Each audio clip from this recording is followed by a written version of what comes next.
लग्नाची बेडी या मालिकेत आपण पाहणार आहोत की विशालचं आणि काजलचं लग्न सिंधूने लावलेलं असतं.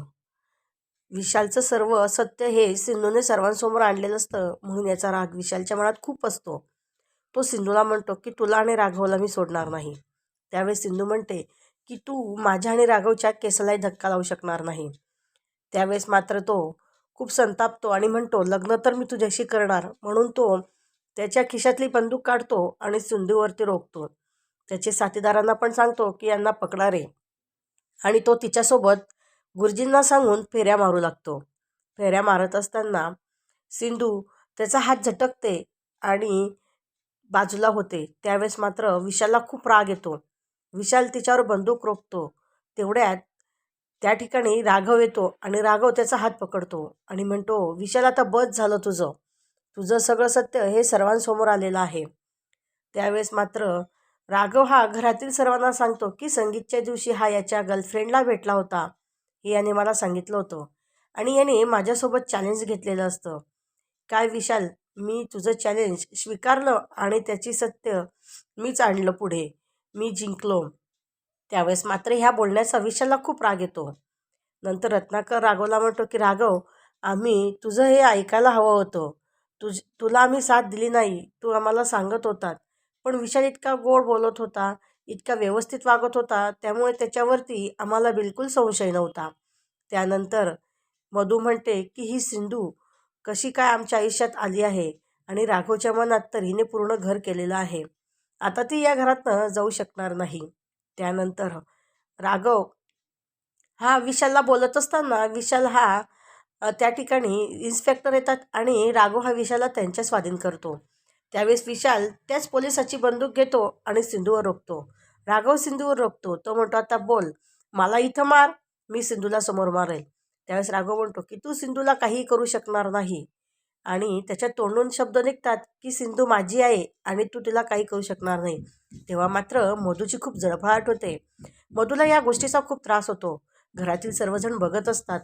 तेव्हा विशाल म्हणतो काय रे राघव, मला बोलत होतास ना, मग इतकी चांगली बायको असताना तू तुझ्या भावाच्या बायकोशी लग्न का केलं रे?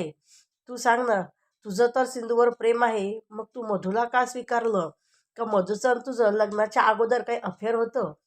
आणि सिंधू, तू तर मला सांगत होती की मी तुम्हा दोघांना फसवलं, मग राघवने काय केलं? राघवने पण तर तुम्हाला दोघींना फसवलेलं आहे. त्यावेळेस मात्र घरातील सर्वजण विशालच्या बोलण्याकडे बघत असतात. अचानक सिंधू ही खाली वागते आणि अगदी कुंडातली जळती काठी घेऊन त्याच्यावर रोखते आणि तेव्हाच राघव हा त्याच्या हातातली बंदूक घेऊन त्याच्यावर रोखतो आणि पोलिसांच्या स्वाधीन करतो.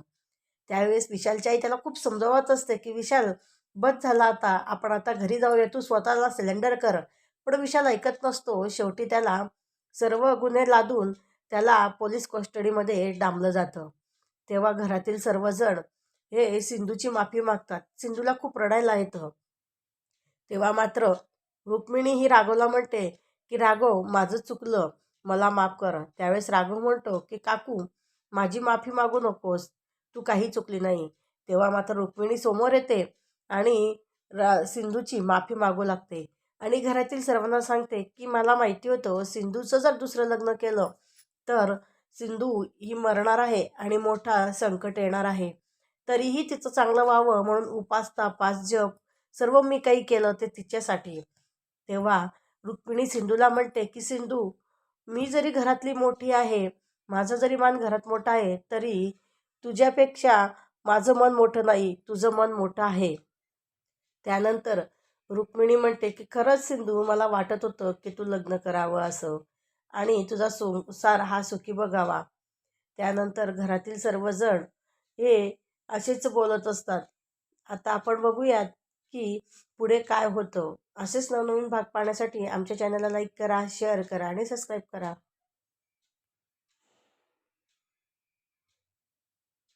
लग्नाची बेडी या मालिकेत आपण पाहणार आहोत की विशालचं आणि काजलचं लग्न सिंधूने लावलेलं असतं.